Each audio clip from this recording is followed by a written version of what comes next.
Hey, Dan Passarelli here. Well, we're about to wrap up the week. We got one more day to go till woohoo, it is the weekend, but tomorrow is a really important day.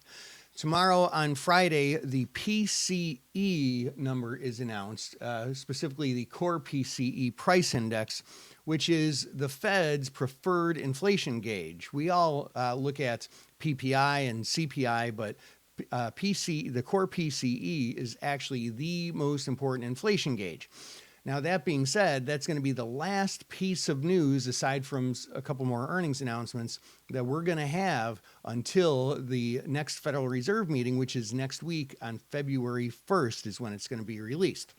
So, what's the market going to look like tomorrow? Well, first of all, there are a couple of earnings announcements pending to come out between the close today and tomorrow on the open, but none really major enough to move the market like we saw with Microsoft. We've got the major ones that I'm watching are Visa, Intel, American Express, Chevron, and HCA, which is a very minor one.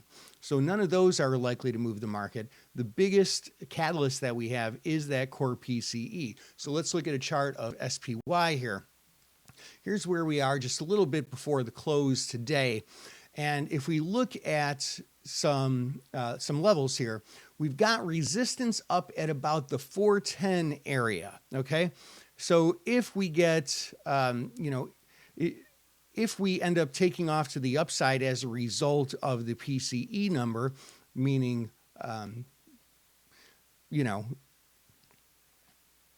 if we end up taking up... If we end up taking off to the upside as a result of the PCE number, we likely won't go above 410, which is, about 2% away. We could potentially see a move that high, but we're very unlikely to break above there. Now, as far as the downside, our first support level is 395. Right here at the 200-day moving average, that's going to represent a strong support level. And then we've got the 50-day moving average below there. If the PCE number comes out and sends the stocks low enough to go through the 200 and the 50-day moving average, we'd be very likely to see a great deal of follow through. And the next stop would be about 380. And I think it would be unlikely that we get such a massive violent move, but if we get through the 200 and the 50-day moving average tomorrow, that could be a possibility. So that's what we have for the rest of this week. I hope that helps. This is Dan Passarelli, Trade Smart.